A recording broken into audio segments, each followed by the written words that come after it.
అయ్యో రికార్డ్ నొక్కడం మర్చిపోయాను ఇప్పుడు దాకా. సరే, 16వ శ్లోకం చదువుతాం. ఇతశ్చ శ్లోకం చదువుదాం. నా సతో విద్యతే భావః నా భావో విద్యతే సతః ఉభయోరపి దృష్టోంతః. అక్కడ విసర్గ తీసేస్తే సకారం పోతుంది. దృష్టోంతః అక్కడ ఆపామనుకోండి, అక్కడ సా పలకూడదు. ఇంకా ఆ సా విసర్గ పోయి వచ్చినటువంటి సా సంధి విడగొడితే ఆ సా తీసేసేయాలి.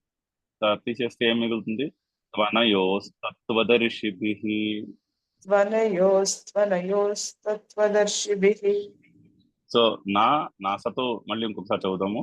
నా సతో విద్యతే భావః నా సతో విద్యతే భావః నా భావో విద్యతే సతః నా భావో విద్యతే సతః ఉభయోరపి దృష్టోంతః ఉభయోరపి దృష్టోంతః త్వనయోస్తత్వదర్శిభిః. త్వనయోస్త్వస్త్యదర్శిభిః. సో నా అసతః విద్యతే భావః నా అభావః విద్యతే సతః ఉభయోః అపి దృష్టోంతః దృష్టోంతః తు అనయోః తత్వదర్శిభిః. అది సంధి విచ్ఛేదం, దాని పదం విచ్ఛేదం. రెండో లైన్లో చూడండి, బోల్డ్ సందులు ఉన్నాయి ఇక్కడ. నా సతో అంటే నా అసతః. ఫస్ట్ ఏమో నా ప్లస్ అసత్, అసతహకి ఆ పోయి హాఫ్ ఆ వచ్చింది. సో నా అసతః, విసర్గ పోయి ఊకారం పోయి విసర్గ విడగొడితే విద్యతే భావః, మళ్ళీ విసర్గ సంధి విడగొడితే ఓకారం పోయి విసర్గ. నా అభావః, మళ్ళీ విసర్గ సంధి, విసర్గ పోయి ఓకారం వచ్చింది, వెనక్కి తీసుకొస్తే ఓకారం పోయి విసర్గ వస్తుంది. నా అభావః విద్యతే సతః ఉభయోః అపి, మళ్ళీ విసర్గ సంధి. దృష్టోంతః, అక్కడ కూడా సంధి ఉంది. దృష్టః ప్లస్ అంతః, అది దృష్టోంతః అయింది. కానీ ఒకటే మీనింగ్ చెప్పుకున్నప్పుడు ఒకటే చెప్పుకుంటాం అక్కడ.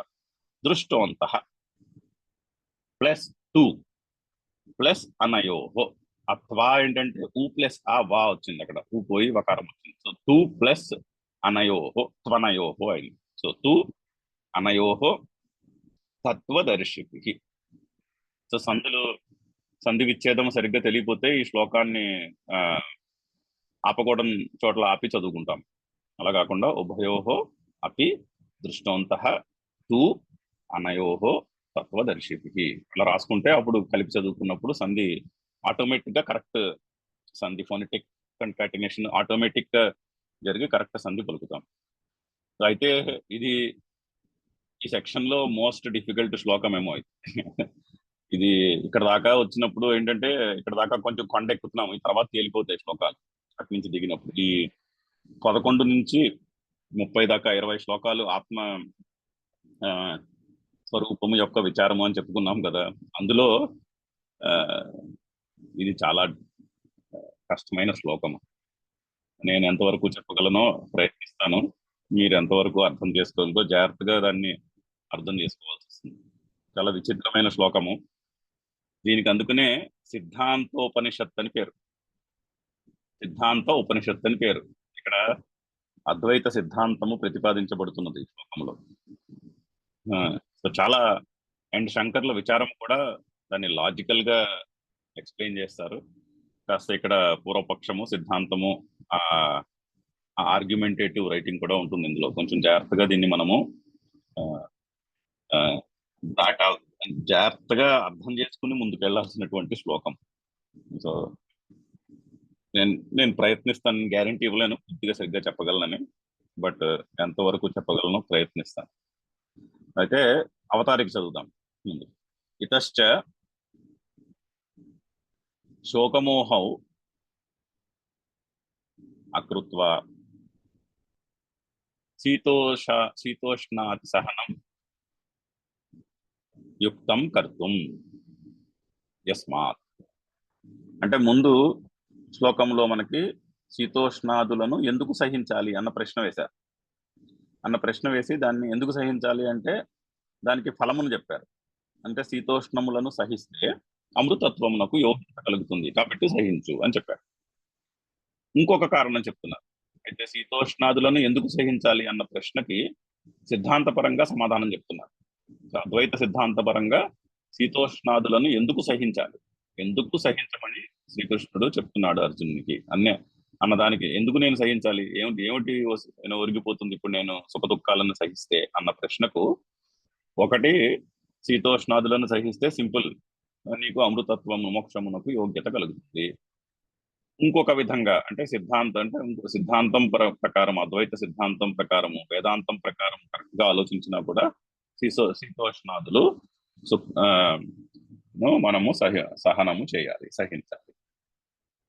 ఇన్ ఎ సెన్స్ శ్లోకం ఏం చెప్తోందంటే శీతోష్ణాదులు సుఖ దుఃఖములు సత్యములు కావు అని చెప్తారు, అవి అసత్తులు అని చెప్తారు. సో శీతోష్ణాదులు అంటే మన ఇంద్రియములు విషయములతో సంపర్కము కలిగినప్పుడు పుట్టేటటువంటి అనుభవం ఏదైతే ఉందో ఆ అనుభవములన్నీ కూడా అసత్యములు అని చెప్తోంది శ్లోకం. అది అసత్తు, వాటినన్నిటిని అసత్తు కేటగిరీలో పెట్టారు. సో అసత్తు సత్తు అని రెండు కేటగిరీల గురించి చెప్తోంది శ్లోకం. అసత్తునకు సత్తునకు వివేకము తెలుసుకోవాలి. ఆ వివేక దృష్టితో సత్తునకు ఏది సత్యము ఏది అసత్యము అన్నటువంటి వివేకము పెంచుకుంటే, అలవాటు చేసుకుంటే అప్పుడు కూడా ఇవన్నీ అసత్యములు అవుతాయి. శీతోష్ణాదులు అంటే శీతము, ఉష్ణము, సుఖము, దుఃఖము అంటే ఇంద్రియ స్పర్శల్లో కలిగేటటువంటి సుఖ దుఃఖాలు అసత్యములు. మరి అసత్యములు ఎందుకు పట్టించుకోవడం? అందుకని అసత్యములను పట్టించుకోకూడదు, వాటిని సహించాలి. అది ఆన్సర్, వన్ లైన్ ఆన్సర్. ఎందుకు సహించాలి శీతోష్ణాదులను అంటే శీతోష్ణ సుఖ దుఃఖములు అసత్యములు, అవి లేవు. జగత్తులను అయితే లేవు. ఎక్కడున్నాయి? మన మనసుల్లో ఉన్నాయి. మన మనసుల్లో మన కల్పితములై ఉన్నాయి. అందుకనే అవి అసత్యములు. ఒకటి అవి అనిత్యములు, రెండు అవి అసత్యములు కూడా. అసత్యములు కాబట్టి వాటికి విలువ ఇవ్వాల్సిన అవసరం లేదు, వాటిని సహించి వదిలేస్తారు. అది సింపుల్ ఆన్సర్. ఆ ఆన్సర్ ని సిద్ధాంతం రూపంలో ఇక్కడ చెప్తున్నా. ఒక విషయం ఏదో చెప్దాం అనుకున్నాను, మర్చిపోయినట్టున్నాను. సరే, గుర్తొస్తుంది. సరే, పద విభజన చదువుదాము. నా అసతః విద్యతే అంటే నా అసతః అంటే అసత్యమునకు. అసతః అనేది షష్ఠి ఏకవచన శబ్దం. అసత్ అనే శబ్దమునకు అసతః షష్ఠి ఏకవచన పదము. సో అసతః అంటే అసత్యమునకు భావః ఉనికి, ఉండుట. భావః న విద్యతే కనిపించదు. సో అసత్యమైన దానికి అది ఉంది అన్నటువంటి మాటను చెప్పలేం అంటున్నారు. అంతే కదా? సత్యమైతే ఉండాలి, అసత్యమైతే ఎలా ఉంటుంది? లేదు కదా. అసత్యం అంటే లేదు అని అర్థం. సో అసత్యమునకు భావః ఉనికి, ఉండుట, నా విద్యతే కనిపించదు, ఉండదు కదా.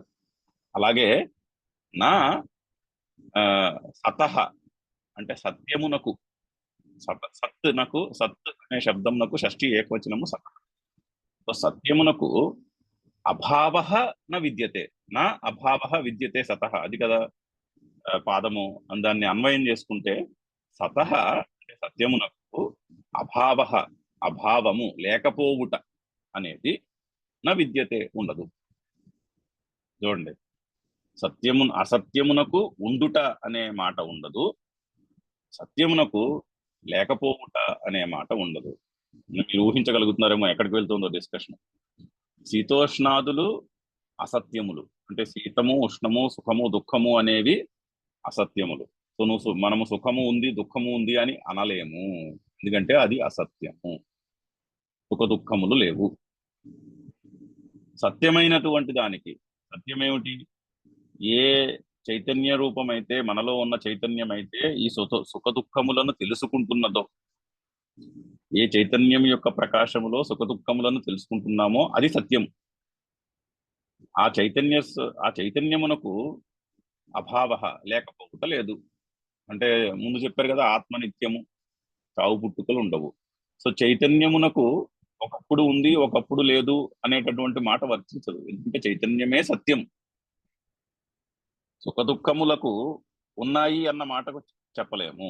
అది తప్పుడు మాట. సుఖం ఉంది దుఃఖం ఉంది అనే మాట తప్పు అంటోంది సిద్ధాంతం. తప్పు అది. ఎందుకు ఎందుకు తప్పు అంటే అవి అసత్యం. అవి సత్యములు కావు. సత్యము అసత్యము, there is nothing called grey in between. Either అది సత్యము లేదా అది అసత్యం. పరిశీలించి విషయాలన్నింటినీ ఇది సత్యం కేటగిరీలో పడుతుందా అసత్యం కేటగిరీలో పడుతుందా అని డిసైడ్ చేసి పెట్టుకోవాలి. అయితే సుఖ దుఃఖములన్నీ సత్యము అంటే ఏంటి? సత్ అంటే ఉండుట. సత్యము అంటే ఎల్లప్పుడూ ఉండేది అయితేనే సత్యం, ఇంకేది సత్యము కాదు. సత్యము అంటే మాటల్లో నిజము అని కాదు ఇక్కడ అర్థం.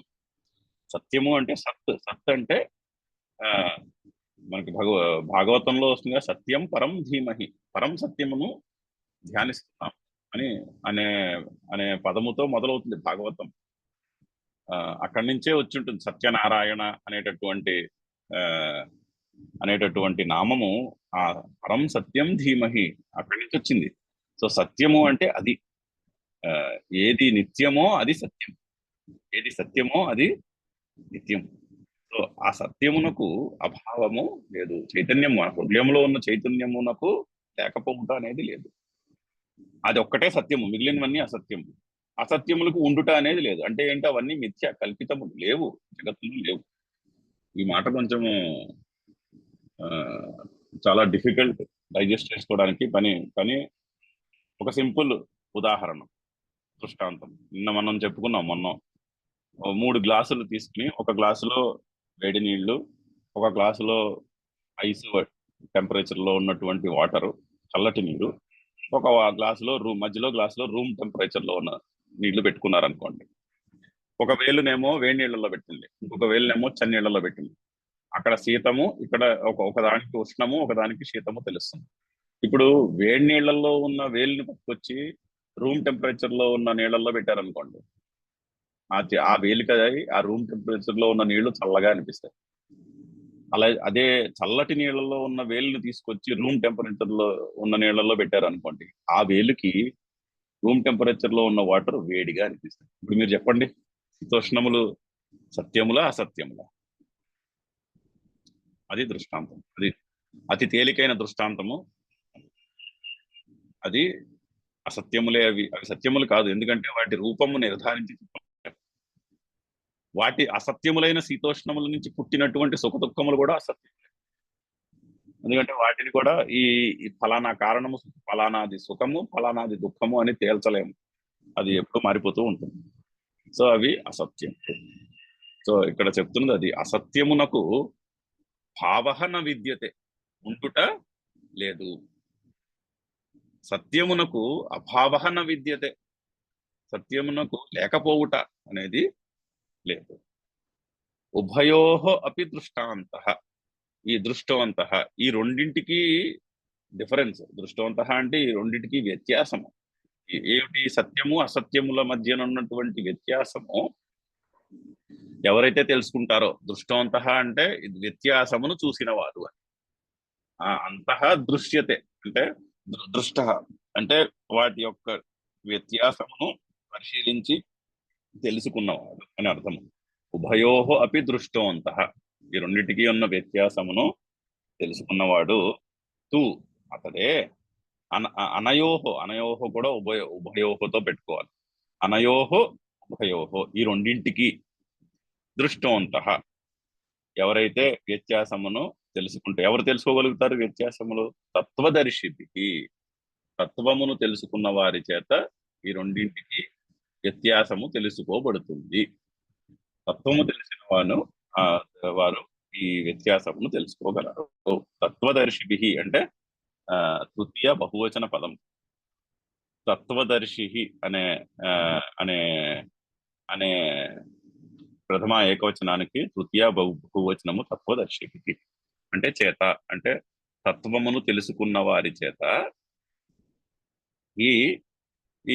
ఈ రెండింటి మధ్యన ఉన్నటువంటి వ్యత్యాసము అర్థము చేసుకోబడుతుంది. సత్యము అసత్యమునకు మధ్య ఉన్నటువంటి వ్యత్యాసము తెలుసుకోబడుతుంది. అది శ్లోకములో ఉన్నటువంటి అర్థం. పద విభజన చేసి ప్రతి పదార్థం చెప్పేయడం తేలిక, దాన్ని అర్థం చేసుకోవడమే చాలా కష్టమైనటువంటి పని. ఈ సెక్షన్ లో ఇది మోస్ట్ డిఫికల్ట్ శ్లోకం నన్ను అడిగితే. ఇది దాటితే మనం జాగ్రత్తగా 30 శ్లోకం దాకా జాగ్రత్తగా మెల్లగా నెట్టుకుంటూ వెళ్ళిపోతాం. కానీ ఇది అర్థం కావాలి పూర్తిగా, కష్టమైన. ఎన్నిసార్లు చదివినా ఇది ఇంకా లొంగట్లేదే అని అనిపిస్తూనే ఉంటుంది. దీని కింద భాష్యం కూడా. సరే, అయితే ఇంకొక దృష్టాంతము, సత్యము అసత్యము. మనకి నిత్యము మనకి ఎదురుగుండా మనందరికీ ఎక్స్పీరియన్స్ లో ఉన్నటువంటి దృష్టాంతము, సముద్రములో నీరు అలలు. నీరు అలలు ఉన్నాయి అక్కడ. అందులో ఏది సత్యము ఏది అసత్యం మీరు ఊహించగలరు? అలా అసత్యం. ఎందుకంటే అలా నీటి కంటే భిన్నముగా లేదు ఎగ్జిస్టెన్స్ దానికి. అలా సత్యము కావాలంటే ఫస్ట్ నీటి కంటే భిన్నముగా దానికి ఉనికి ఉండాలి. నీటి కంటే భిన్నముగా దానికి ఉనికి ఉందా? లేదు. మరి అక్కడ ఉన్నది ఏమిటి? అలలా నీరా? నీరు. అలా అనేది ఆ పర్టికులర్ ఫార్మేషన్ కి మనం పెట్టుకున్న పేరు. అలా అనేది నామరూపము. నామరూపములు ఎక్కడున్నాయి? నామరూపములు నీటిలో లేవు. నామరూపములు మన మనసులో ఉన్నాయి. మనము నీటి మీద ఒక రూపాన్ని, ఒక నామాన్ని మనము ఆపాదించుకుని దానికి అలా అని పేరు పెట్టుకుంటాం. ఒక రూపాన్ని దానికి అంటగట్టి దాని పేరు అలా అని పెట్టుకున్నాం మనం. అంతేనే కానీ అల సత్యము కాదు. అక్కడ నీరే సత్యము. దృష్టాంతం అది. అలలు అసత్యము, నీరు సత్యము. ఎందుకంటే అలలు నీటి కంటే భిన్నముగా వాటికి ఉనికి లేదు. అలలు అసత్యము అంటే అక్కడ అలలు లేవని కాదు అర్థము. మనసులో అల అనే కాన్సెప్ట్ అది అసత్యం అంటున్నారు. అది కాన్సెప్ట్. నామరూపములు మనసులో ఉన్నటువంటి ఒక పర్టికులర్ ఊహ, ఒక కాన్సెప్టే అది సత్యము కాదు. సో అలా అని మనం ఏదైతే అనుకుంటూ అని మనం రిఫర్ చేస్తుంటామో అది యాక్చువల్లీ నీరు. ఇన్ రియాలిటీ అది నీరు. కానీ దానికి మనము నామరూపములు తొడిగి దాన్ని అలా అని పిలుస్తూ ఉంటాం. అని అప్పుడు ఆ అలకి మనకి సముద్రం నచ్చిన వాళ్ళకి అలా అంటే రాగం పెరుగుతుంది. సో అది వేరే విషయం. అక్కడి నుంచి మొదలవుతుంది మొత్తము. అంటే దృష్టాంతము అన్ని చోట్ల సరిపోకపోవచ్చు, బట్ సత్యమేది అసత్యమేది అని తెలుసుకునేందుకు దృష్టాంతం. అలా అసత్యము, నీరే సత్యము. అది 2 దృష్టాంతాలు చెప్పుకున్నాం. ఈ పాయింట్ అర్థం. ఏది సత్యము ఏది అసత్యము. ఇంకొక దృష్టాంతం సినిమాకి వెళ్ళాం అనుకోండి.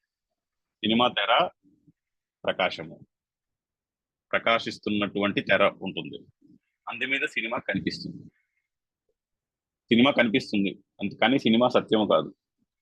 సినిమా కనిపిస్తుంది అంటే అయితే సత్యము కాదని ఎప్పుడు తెలుస్తుంది మనకి? మనము సినిమాలో విలీనమైపోయి, ఇప్పుడు సినిమాలో ఒక సాడ్ సీన్ వచ్చింది అనుకోండి. ఒక్కోసారి ఏమవుతుందంటే సినిమాలో మనం బాగా విలీనమైపోయి ఆ దృశ్యానికి, అక్కడ జరుగుతున్నటువంటి సీన్ కి స్పందించి కళ్ళమటి నీళ్ళు వస్తాయి. ఆ కళ్ళమటి నీళ్ళు వచ్చిన వెంటనే ఒకసారిగా మెలకు వస్తుంది. అరే, ఇది నిజం కాదు కదా, ఇది సినిమా అని వాళ్ళు నటిస్తున్న దానికి వాళ్ళ నటనను మెచ్చుకోగలుగుతాం. అప్పుడు ఆ డైరెక్టర్ ని, ఆ నటనని అబ్బా ఎంత బాగా చేశారే వీళ్ళు అనిపిస్తుంది. అలాగా మీరు అది సినిమా అసత్యము అని గ్రహిస్తారు కాబట్టే సినిమాని ఎంజాయ్ చేయగలుగుతారు. సినిమా సత్యము అనుకుంటే సినిమాని ఎంజాయ్ చేయలేము. ఎందుకంటే సినిమాలో దుఃఖం ఉంటే దుఃఖితులమై కూర్చుంటాం. కానీ సినిమాలో దుఃఖం పుట్టినప్పుడు ఆ దుఃఖం వచ్చిన వెంటనే ఒక క్షణంలో ఆ మెలకు వస్తుంది బుద్ధిలో. ఓ, ఇది అసత్యము కదా, నా కళ్ళమటి నీళ్ళు వస్తున్నాయి సరే, కానీ ఇది అసత్యము. కానీ లేని దానిని వాళ్ళు ఇంత చక్కగా చూపెట్టారే, నేను నిజమే కాబోలనుకున్నాను కదా, అంత చక్కగా వాళ్ళు ఆ దర్శకుడుని ఆ నటీనటులు అంత చక్కగా చేసినారు కదా అని మనం దాన్ని ఆస్వాదిస్తాం. ఎప్పుడు ఆస్వాదించగలుగుతున్నాము? అది అసత్యము అన్నటువంటి గుర్తింపు వచ్చినప్పుడే సినిమాని ఆస్వాదిస్తాం. జీవితం కూడా అంతే. ఈ జీవితము, ఈ జగత్తు అసత్యము అన్నటువంటి గుర్తింపు వచ్చినప్పుడు సినిమాని ఎంజాయ్ చేసినట్టు, ఆస్వాదించినట్టు జీవితాన్ని కూడా ఆస్వాదించగలుగుతాం. అక్కడ పాయింట్ అది. చూడండి ఎంతటి గంభీరమైనటువంటి పాయింట్ ఆ దృష్టాంతంలో. సినిమాలో కనిపించే వ్యక్తులు హీరో విలన్ సీనరీ సినిమా వలన పుట్టే మన మనసులో స్పందించే రస రస నిష్పత్తి అంటే శృంగారము, కారుణ్యము, వాటెవర్ నవరసాలు అనుభవిస్తాం. ఆ అనుభవించే రసాలు అవన్నీ అసత్యములే. అవన్నీ అసత్యములే అని గుర్తింపు కలుగుతుంది కాబట్టే వాటిని మనం ఆస్వాదించగలుగుతాం. అవన్నీ సత్యములు అనుకుంటే ఆ ఆ ఎమోషనల్ డెల్యూజ్ లో కొట్టుకుపోయి ఉంటాం. మనం అసలు అందులోంచి బయటికి రాలేము. ఆ దుఃఖం నుంచి ఆ భావోద్వేగంలో కొట్టుకుపోతాం. అలా కాకుండా మనము సినిమాల్ని ఎంజాయ్ చేయగలుగుతాం. ఎందుకంటే ఎక్కడో మనకి బుద్ధిలో ఆ మెలకువ కలుగుతుంది. ఇది అసత్యము, ఇది లేని దానిని వీళ్ళు ఇంత చక్కగా నటన చేయగలుగుతున్నారు వీళ్ళు అని మనం దాన్ని ఆస్వాదించగలుగుతాం. సో దృష్టాంతం అది. సో సినిమాలో సత్యం ఏమిటి? ప్రకాశం. ప్రకాశము మాత్రమే సత్యం. మేబీ తెర, ప్రకాశిస్తున్నటువంటి తెర, అదే సత్యం. సినిమాలో జరిగిన కథ అంతా అసత్యం. జీవితము కూడా అంతే. ఆ దృష్టాంతాన్ని మన జీవితానికి అన్వయించుకోవాలి. మన హృదయంలో ఉన్నటువంటి ప్రకాశపు మాత్రమే సత్యం, మిగిలిందంతా అసత్యం. ఇక్కడ శ్లోకంలో చెప్తున్న సిద్ధాంతం అది. హృదయంలో ఉన్న ప్రకాశము సత్యము, ఆ ప్రకాశమునకు అది లేదు అన్న మాట లేదు. మిగిలినదంతా అసత్యము. అంటే ఇంద్రియములు, మనసు, బుద్ధి, అహంకారము, వాటి నుంచి పుట్టే రాగద్వేషములు, తద్వారా పుట్టే సుఖ దుఃఖములు, మొత్తము జమేలా అంతా కూడా అసత్యము. ఈ అసత్యమునకు ఉండుట అనే మాట లేదు. ఇది తెలుసుకుంటే శీతోష్ణముల సుఖ దుఃఖములను చూసి హర్షము ఉండదు, విషాదము ఉండదు. అందుకని ఈ సిద్ధాంతము ఇక్కడ చెప్పబడుతుంది. చాలా మంచి శ్లోకము, చాలా విలువైనటువంటి శ్లోకము. కొంచెం జాగ్రత్తగా పరిశీలించి పదం పదము అర్థం చేసుకుని దానిని గుర్తుపెట్టుకోవాల్సినటువంటి విషయము. అయితే శంకర్ల యొక్క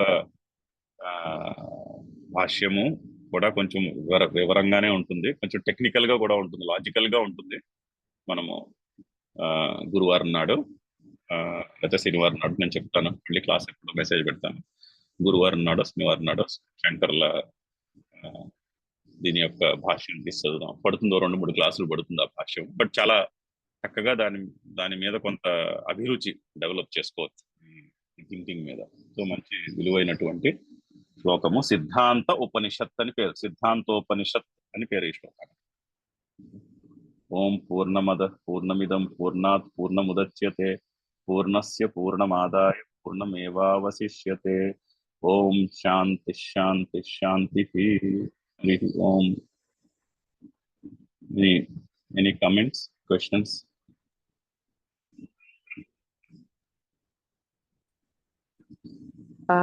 కళ్ళు మూసుకుని ఇంద్రియాలకి ఏ విషయాలతోనూ సంపర్కం లేకపోతే ఇంకంతా సత్యమేంటి? అంతే కదా. అదే అంటే సంపర్కం తగ్గించుకోమని చెప్తున్నారు. సంపర్కం ఎంతవరకు అవసరమో అంతవరకే ఉంచుకోమని. సంపర్కము లేకుండా జీవితం నడవదు కదా. నడవదు. రోటీ కప్పుడా మకాన్ కావాలి కదా. మరి అప్పుడు సత్యము అసత్యము, సుఖము శీతము ఉష్ణము ఏదో ఒకటి తెలుస్తుంది. అండి సుఖము దుఃఖము అని తెలుస్తుంది, కానీ సుఖము వచ్చినప్పుడు హర్షము ఉండదు, దుఃఖము వచ్చినప్పుడు విషాదము ఉండదు. ఇది అసత్యం కలికాలం అనుకుంటున్నంతసేపు అది అసత్యము అని తెలుసుకుంటే శీతోష్ణాదులకు సుఖ దుఃఖములకు హర్షము విషాదము ఉండదు. అదే తితీక్ష. తితీక్ష చేయుటకు బుద్ధి నిశ్చయం కలగాలి కదా మనసులో. బలవంతంగా ఎన్ఫోర్స్డ్ తితీక్ష వల్ల లాభం ఉండదు. ఇప్పుడు బలవంతంగా కూర్చోబెడితే ఏమవుతుంది? ఓకే, తితీక్ష చేయమన్నారు, నేను ఒట్టేసుకుంటున్నాను, నేను ఏమైనా సరే నేను సహిస్తాను అని ఒట్టేసి కూర్చున్నాం అనుకో, ఏమవుతుంది? That is like A volcano waiting to burst. ఏదో ఒక రోజు అది చాలా బరువు అయిపోయి బయటకు వస్తుంది ఆ దుఃఖం అంతా, ఆ ఫ్రస్ట్రేషన్ అంతా బయటకు వస్తుంది. అలా కాదు, పరిశీలించి తితీక్ష ఎందుకు చెప్తున్నారు అంటే 3-4 కారణాలు చెప్పారు ఇక్కడ. సుఖ దుఃఖములు అనిత్యములు, అది అర్థమవుతోంది. సుఖ దుఃఖములు ఇంద్రియ స్పర్శ సంపర్కము వల్ల కలుగుతున్నాయి. సో సంపర్కమును కొంచెం కంట్రోల్లో పెట్టుకుంటే సుఖ దుఃఖాలు తక్కువ ఉంటాయి. ఎంతవరకు మన కర్తవ్యమో అంతవరకే సంపర్కము, అంతవరకు ఉంచుకోగలిగామనుకో సుఖ దుఃఖముల యొక్క క్వాంటిటీ తగ్గుతుంది. నెంబర్ 1. ఈ సుఖ దుఃఖాలు అనిత్యాలు, ఇవి అసత్యములు కూడా.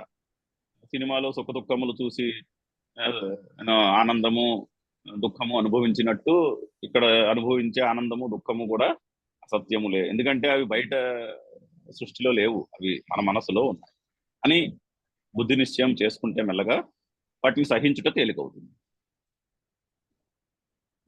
అందుకని ఆ విచారం చెప్తున్నారు అక్కడ.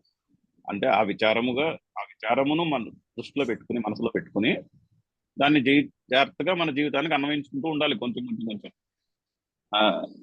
అది అన్వయించుకుంటే బుద్ధి నిశ్చయము కలుగుతుంది. లేకపోతే ఏమవుతుందంటే డూస్ అండ్ డోంట్స్ చెప్పింది వేదము, ఇది చేయకూడదు అది చెయ్యి అంతే, ఎందుకు అన్నది క్వశ్చన్ అడగ, అలా చెప్పారు అంతే చెయ్యి, నో క్వశ్చన్స్ అడగకూడదు అన్నట్టు తయారవుతుంది పరిస్థితి. అది కొంతవరకు ఓకే, అందులో ఉండే లాభం అందులో ఉంటుంది, బట్ ఎక్కడో అర్థం చేసుకోవాలి కదా. చిన్నప్పుడు ఓకే, ఒక వయసులో అలా చేయడమే కరెక్ట్, ఓకే, పెద్దగా ఆలోచించడానికి నీకు ఇప్పుడు స్కోప్ లేదు, నువ్వు ఇది చెయ్యొచ్చు ఇది చేయకూడదు, ఇది చేయకూడదు లిస్ట్ అని ఎక్కడో దాని నుంచి దాటి దాన్ని అర్థం చేసుకునే స్టేజ్కి రావాలి. అందుకని ఈ విచారం అంతా. అప్పుడు చెప్పే విధానం కూడా మారాలండి. కోపం తెచ్చుకోకూడదు వేరు, కోపం ప్రదర్శించకూడదు వేరు. మనం ప్రదర్శించకూడదు అంటే ఓకే తెచ్చుకుని ఉంచుకోవచ్చా అన్న భావన కలగదు. మరి అప్పుడు అది ఏమైంది, అది బలవంతంగా నోరు మూసి కూర్చోవడం అయింది కదా. కోపం రాకూడదు, తెచ్చుకోకూడదు కూడా కాదు, ఎందుకు కోపం తెచ్చుకోవాల్సింది అవసరం ఏమున్నది అసలు? అదే ఎందుకు వస్తుంది కోపం? ఒక ఎక్స్పెక్టేషన్ వల్ల కోపం వస్తుంది. ఏదో ఒక విషయంలోనో ఒక వ్యక్తి నడవడిలోనో ఏదో ఎక్స్పెక్టేషన్ ఉంది, దాని వల్ల కోపం వస్తుంది. ఆ ఎక్స్పెక్టేషనే అసత్యములు అంటుంటే అసత్యమైన ఎక్స్పెక్టేషన్ మీద మళ్ళీ కోపం తెచ్చుకోవడం ఏం లాభం? ఎవరికి చెప్పే విధానము తెచ్చుకోకూడదు వేరు,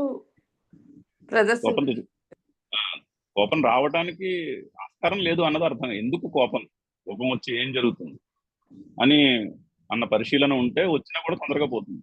సర్లే వాళ్ళు ఏదో చేశారంటే ఓకే, వాళ్ళ అజ్ఞానం, మనం ఏం చేయగలం అని మనం ఏం చేయాలో ఆలోచించుకోవాలి. అంతేనే కానీ కోపం తెచ్చుకోకూడదు అన్నది కాదు, తెచ్చుకోకూడదని చెప్తాము, కానీ కోపము అసత్యమైనటువంటి ఎక్స్పెక్టేషన్ ని బేసిస్ గా వస్తుంది. 60వ శ్లోకం దాకా వెళ్ళాక కోపం ఎలా పుడుతుందో చెప్పబోతున్నాడు. అక్కడ దాకా వచ్చాక అసత్యమైనటువంటి ఎక్స్పెక్టేషన్ నుంచి పుడుతుంది కోపం. ఆ ఎక్స్పెక్టేషనే అసత్యం, రాగద్వేషముల నుంచి వస్తుంది. రాగద్వేషములు అసత్యములని కదా చెప్తోంది ఇక్కడ సిద్ధాంతం. అసత్యమైనటువంటి రాగద్వేషాలని పట్టుకుని కోపం పుట్టింది. సో కోపము సత్యమా అసత్యమా? అసత్యమే.